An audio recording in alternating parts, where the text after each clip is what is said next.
10:37 de la mañana y ya estamos en comunicación con Pilar Wohlfeld, periodista de Economía, Finanzas, Inversiones, y vamos a estar charlando con ella de, bueno, todo lo que estuvo sucediendo con el dólar blue, pero sobre todo del vencimiento de pagos al Fondo Monetario Internacional y de estas últimas negociaciones que informó Massa en esta semana. Hola Pilar, ¿cómo estás? Agustina Maldonado te saluda. Hola Agustina, ¿cómo estás? Un gusto estar con ustedes. Un gusto también hablar con vos. Bueno, se disparó el dólar blue, que es algo que suele pasar. Me gustaría charlar a qué está relacionado en esta ocasión en específico, y también si que con alrededor de este último acuerdo con el Fondo Monetario Internacional nos podría traer algún tipo de estabilidad en el dólar, teniendo en cuenta también que fue muy particular esto de que este desembolso se va a poder usar para intervenir en el mercado cambiario. Bueno, mira, en primer lugar, el dólar blue está influido por muchos factores y es un mercado muy chico, eso tenemos que tener en cuenta, ¿no? Que suele ser muy sensible a los movimientos de materia política y económica de la Argentina.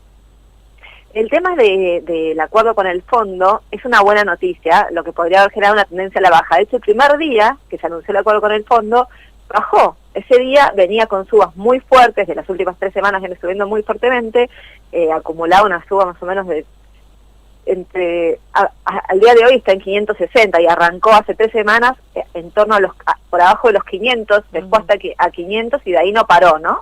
Pero bueno, el viernes vimos una leve baja en esta tendencia que venía tan fuerte. Y la verdad es que tiene que ver con el optimismo, pero después siguió subiendo porque primero que el acuerdo con el fondo es una señal de que no hay dólares en el Banco Central, porque no te olvides que se acordó pagarlo con un crédito puente de la CAF, que es el banco, la Cooperación Andina de Fomento, en realidad, la Corporación Andina de Fomento, que ahora se llama Banco Andino de Desarrollo o algo así. Pero bueno, básicamente eso te indica que el Banco Central no tenía dólares para hacer frente a este pago, y por otro lado, también se usaron yuanes, o sea que también se acumuló deuda con la CAF y con China, ¿no? Entonces eso es un problema porque refleja una falta de dólares en el Banco Central, que el mercado la sabe, pero se confirma. Todo los desembolsos que vos señalas muy bien, que podría generar una expectativa positiva hacia adelante, recién van a llegar la tercera semana de agosto, según se dijo, porque ahora el Fondo Monetario Internacional entra en un receso. Cuando lleguen esos 7.500 millones, el Banco Central va a tener mayor poder de fuego, pero hay que esperar a que lleguen. Pospaso. También es cierto que hay otro elemento que incide en este momento en el mercado que podría ser positivo, que es el ingreso de dólares del dólar maíz, que es la ampliación del dólar agro que tuvimos desde mayo, que viene en marcha desde mayo. Se llegó a 340 el valor para las economías regionales, 340 pesos, el que se le paga por dólar a los exportadores de las economías regionales, ¿no? Y se incluyó al dólar maíz, por eso hoy se le dice, se incluyó al maíz, quiero decir, por eso hoy se le dice dólar maíz, ¿no? Eso está haciendo que el Banco Central pueda comprar muchos dólares en el último tiempo. De hecho, se ha comprado 1.000 millones de dólares desde que inició este nuevo tipo de cambio, digamos, para el exportador, que fue hace una semana nada más, fue el lunes pasado. El lunes pasado, el anterior, digo, ¿no? Hace unos 8 días, ponele, que lo tenemos en marcha, o 9 días. Entonces, la verdad es que eso podría ser algo que genere buena expectativa respecto de la posibilidad, lo que se llama poder de fuego del Banco Central. Pero también es cierto que venía perdiendo muchas reservas, entonces todavía no se recuperó de esa situación y tuvo que hacer un pago de 40 millones y este viernes tiene que hacer otro pago de 400 millones de dólares. Entonces, la situación es muy delicada y eso genera una expectativa negativa respecto de la evolución del tipo de cambio en el mercado, digamos. Como el Banco Central no tiene dólares, hay expectativa de una devaluación a futuro. Y además fueron señales devaluatorias, porque al subir los tipos de cambio y emparejarlos, demostró que estaba subiendo el tipo de cambio, o sea que el blue tendió a encarecerse. Hay otro elemento clave, no quiero alargarme mucho en la respuesta, pero un elemento clave también es que venía demorado, entonces se actualizó con los otros tipos de cambio, la verdad es que sigue a los dólares financieros que también están subiendo, y el blue venía muy calmo, entonces hizo como un rally alcista para alcanzar a los otros tipos de cambio y ahora vienen subiendo parejos, los bursátiles y el blue. Y otro elemento clave es la inflación. El dólar sigue a la inflación. Si bien en junio hubo una desaceleración inflacionaria que fue del 6%, la inflación del mes y venía más fuerte, En julio se prevé que va a haber una suba de este índice, digamos que va a estar por encima del 6%, en torno al 7 o 7,5, y eso también lo registra el mercado cambiario y por eso también tiende a subir. Claro. Hay otros factores, ¿no?, que podemos mencionar, hay varios, pero estos serían 3 variables clave, digamos. El tema de la falta de dólares del Banco Central, que se refleja en el pago con el fondo, el tema de que venía atrasado y alcanza los tipos de cambio en un escenario dolarizador, porque las PASO, el contexto electoral tiende a ser dolarizador, y el tema de la inflación. Claro. Bueno, tengo varias preguntas. Por un lado, esto que decís, ¿no? Como se avecina, se ve, se puede pronosticar una eventual devaluación. ¿Qué tanto tiene que ver y qué tipo de conversaciones se podrían estar dando con el fondo alrededor de la espera de las elecciones, ¿no? Porque todo parece ser una cuestión de sostengamos hasta que pasen las elecciones. ¿Cómo podría llegar a desarrollarse esa situación post-elección? Y por otra parte, la decisión de pagar al fondo en yuanes, esto que mencionabas también, que significaba deuda, pero con China, más allá de cómo se va a llevar adelante, ¿qué tiene de beneficioso y qué tiene de contradictorio generar esta situación con China? Todo pensando en eventualmente poder salir de este aprieto que está la Argentina económicamente. Bueno, lo de las elecciones con el fondo está evaluando, digamos, quiénes son los candidatos que podrían tener más chances y los que son más amigables con el mercado, ¿no? Tenemos un Horacio Rodríguez Larreta y un Massa que son muy amigables para el mercado, y una Patricia Bullrich que no es tan amigable con el mercado, eso resulta un poco más hostil en el sector financiero, si bien popularmente hoy en día dentro de la oposición pareciera ser la candidata con más fuerza. El fondo analiza esto, y esto es una disyuntiva para Sergio Massa, porque, digamos, si va a ser es precandidato a presidente, ¿no? Ponerle que fuese candidato, en ese caso, tiene que mostrar una fuerte voluntad de cumplimiento, porque de ser presidente, eso le va a garantizar un buen vínculo con el fondo. Entonces, eso es una encrucijada para Sergio Massa en este momento.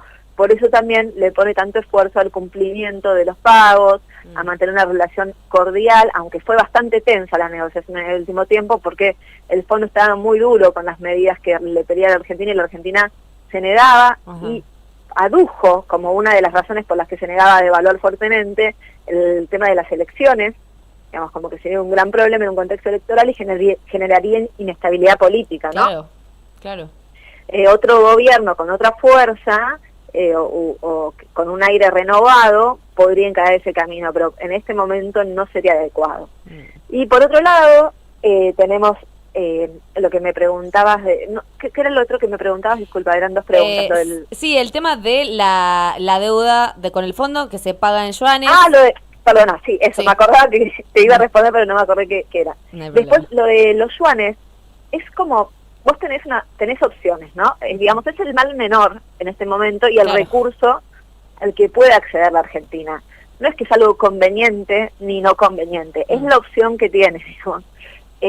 Lo que sí, el banco, cuando hay un mensaje engañoso cuando se habla del pago con yuanes, ¿no? Porque se habla de, bueno, dijo Sergio Massa, no vamos a usar ni un solo dólar de las reservas, ¿no?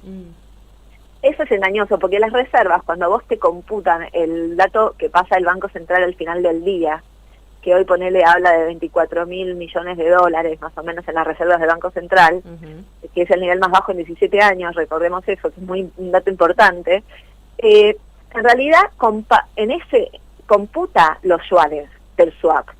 O sea, los toma a un cambio de 7,19 pesos, de 7,19 dólares por yuan, y los computa. O sea que es como algo ficticio, decir, no vamos a tocar ni un solo dólar. Puede ser que en su administración de activos, eso sí, el Banco Central tome de la cuenta de yuanes y no tome de la cuenta de dólares. Pero al final del día, en el balance de reservas en dólares, impacta. No sé si se entiende el concepto. ¿Es claro lo que estoy explicando? Más o menos. Si, a ver, de nuevo lo podemos... Bueno, por ejemplo, vos en tu casa, ¿no? Tenés algunos dólares, tenés un poco de oro, tenés un poco de pesos, y cuando haces el balance de tu cuenta, podés tomarlos por separado o podés tomarlos todos en conjunto, y utilizás una moneda de valor, ¿no? No sé, decís, bueno, a ver, ¿cuánto tengo en dólares? Entonces vos haces la conversión de todos esos activos que tenés y haces un total en dólares. no es que vos tengas todo en dólares, Claro. lo tenés dividido, como te dije, en dólar, en oro y en pesos. Claro. Lo mismo es el Banco Central, ellos tienen dividido en distintos activos las reservas y cuando hacen el cómputo final del número que tienen, Claro. lo pasan a dólares. Entonces cuando dicen, bueno, tenemos 25.000 millones de dólares, no tienen 25.000 millones en dólares. Claro, Lo literalmente. tienen distribuido en distintos activos. Lógico. Ahora Sí, es más sí, claro el perfecto, concepto. perfecto. Lo que te quiero decir es que, si bien se paga en yuanes, esto de que no se toca ni un solo dólar Claro, es un relativo. poco ficticio, porque en realidad baja la cantidad de reservas en dólares. Claro. Por eso siempre hablamos. Lógico, lógico, clarísimo. Y por último, te quería preguntar un poco sobre esto de la unificación, que tal vez es algo que puede llegar a, no a toda la población, pero digamos a algo más clase mediero, esto de la unificación de los dólares ahorro y el uso de la tarjeta en el mercado. ¿Qué significa este cambio? Bueno, lo que cambió es que aumentó el valor del dólar ahorro. Vos tenías los que podían comprar, que son muy pocos, porque AFIP tiene muy restringido el acceso de compra de dólares para el ahorrista, ahora ese universo podía comprar $200 a un tipo de cambio de, no me acuerdo bien, pero era 200 y pico de dólares, poner 250 pesos, por ejemplo, ¿no? Entonces yo tenía 2.500 pesos, iba al dólar ahorro y podía adquirir un monto determinado. Ahora se subió a través de un alza de los impuestos que se le aplican del impuesto país, se aumentó ese valor y ahora vale lo mismo que el dólar tarjeta, porque acordate que el año pasado se aplicó un nuevo dólar, que es una percepción, un adelanto de bienes personales. Entonces, ¿qué pasa? Al que le conviene, el que paga bienes personales y ganancias, después recibe una devolución de eso, o sea que a pesar de que le sale más caro que antes, todavía tiene esa posibilidad de recuperar parte de ese gasto mayor por la devolución de impuestos, ¿no? Sí. Pero el que no paga bienes personales, ganancias pagan la mayoría, pero bienes personales, no. Entonces ahí tenés una diferencia y al ahorrista promedio se le encareció el dólar ahorro. Entonces, si vos gastas dólar tarjeta hasta $300, te cuesta lo mismo ese dólar que haberlos comprado en el mercado oficial de cambios. Y también se otra variable en este momento, que es que el dólar MEP tiene muy poca diferencia en este momento con ese dólar ahorro o solidario, por la suba que tuvo. Entonces ahora tienen, no sé, 6 pesos de diferencia. El dólar MEP es el dólar bolsa que se compra a través del home banking o de las casas de bolsa, ¿no? Claro. Ok. Difícil ahorrar de cualquier manera, vamos a Difícil decir. ahorrar, porque además yo lo que veía era un par de gente en Instagram, ¿no? Pero que decía que justo tal vez había hecho un viaje, no importa, no hacía falta Europa, tal vez algo dentro de Latinoamérica, y el que les agarró el cambio de la millas con el tema de gastar con la tarjeta en dólares. Claro. Bueno, en su momento sí fue un gran sacudón para quienes hacían viajes al exterior, fue un gran sacudón, sobre todo en la implementación del dólar Qatar después. No te olvides que hubo... Dios, tenemos tantos dólares que es una confusión, digamos, pero es difícil. vos pagás un tipo de cambio hasta los $300 de consumo y pagás más caro si superás esos $300.